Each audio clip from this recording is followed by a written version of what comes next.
to save the Chinatown site. Let's see. We'll start over here with Mr. Glenn.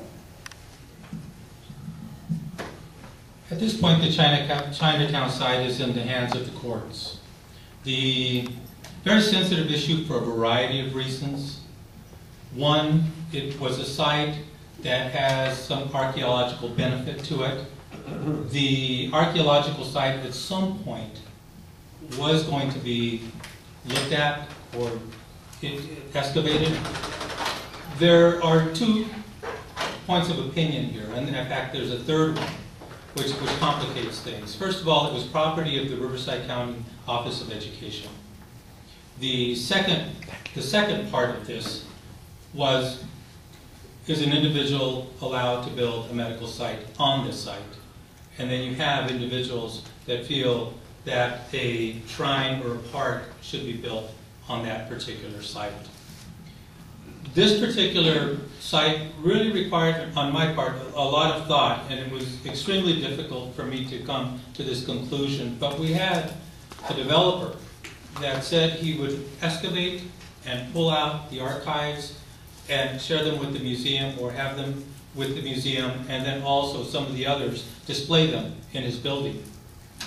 The unfortunate part of this, and I was one of the first to speak out against this, was the developer went in before the court proceedings and started digging that out, which I thought was a very, very insensitive issue, knowing the high profile and the sensitivity to the community on that site.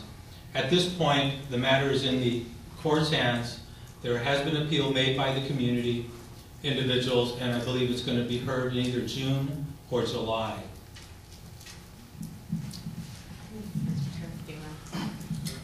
I think that the situation with the Save Our Chinatown is a perfect example of the disconnect that I think that occurs a lot of times with our city hall and our actual residents. I think that the city council overturned the planning commission's decision not to approve this medical center there because the planning department didn't feel that this building was appropriate on this historical site.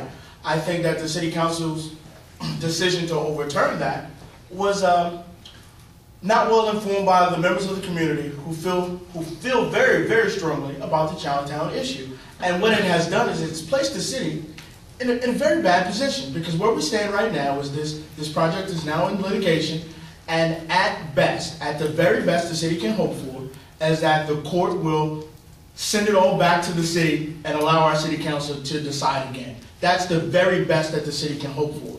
And then if the city council decides that no, the development is not appropriate now, then we'll be faced with some sort of lawsuit from the developer, who we've already told previously that yes, sir, you can go right in there and build it.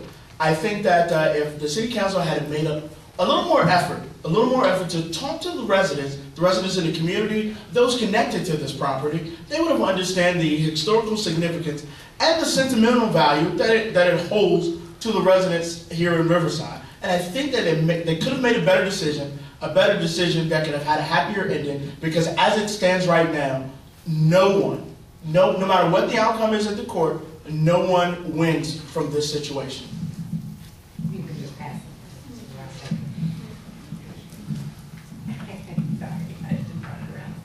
My position is the following. I weigh in on the side to preserve Chinatown, because this city has had one of its mission statements to be inclusive, and moreover, it has been mentioned by one of my colleagues up here that we need to preserve our heritage and our past, and because of the important role that the Chinese played in Riverside, I think it's from a historical perspective, from a present perspective, and a future perspective.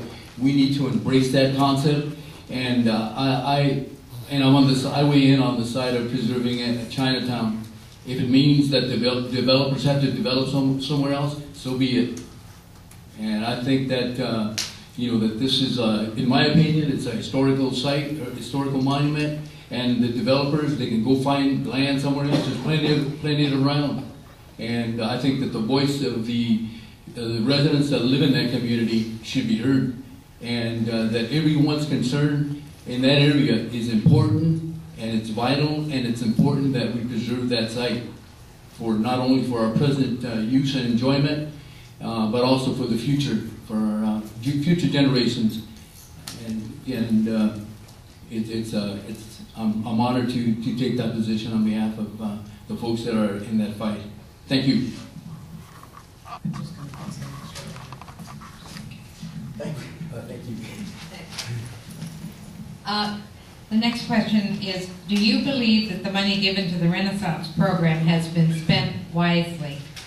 Where did I start last time? I'll start. Go around that way.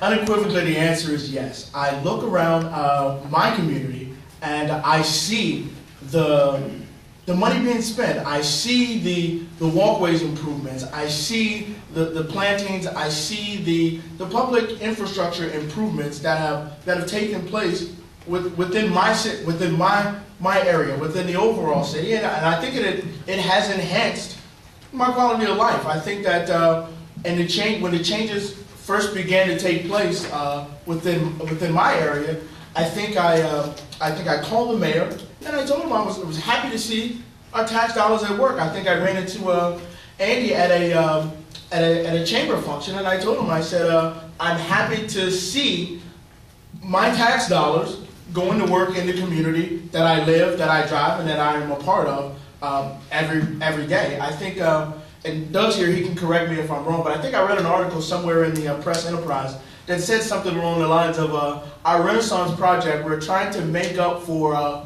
30 years of no public infrastructure improvements. And I think that now's the perfect time to get out there and do those things. And I think that the city's doing a wonderful job. And I do support the Renaissance and all of the Renaissance project and all of the improvements that it has made in our community.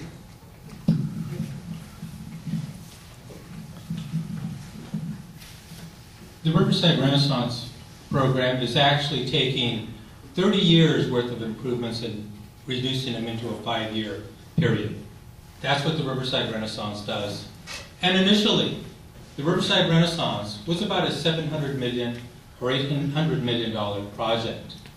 But when we started evaluating the needs of the community at large, we started making adjustments to that to where it came up to $1.6 billion and included one of our public works projects. Because it's $1.6 billion doesn't mean we're going to spend all the money.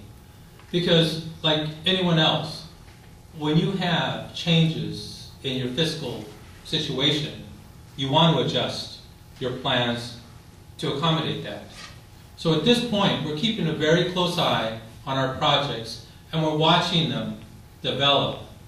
One of the real benefits that we're seeing right now is that the monies that we're investing, we're getting so much more because the cost of construction has gone down. And we've seen that significantly over the past 12 months or 18 months. And we'll continue to get that best value for our dollar. So the Riverside Renaissance, the money has been well spent. In my area, synthetic soccer fields, we have a skate park, we have a returf baseball field, Sippy Woodhead swimming pool has been completely redone.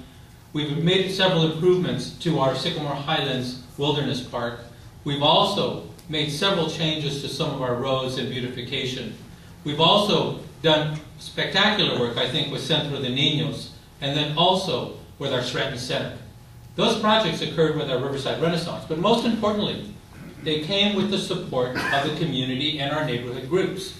Those are the engines, those are the individuals that have a voice, and the individuals that come out and participate in that are the ones that make the difference.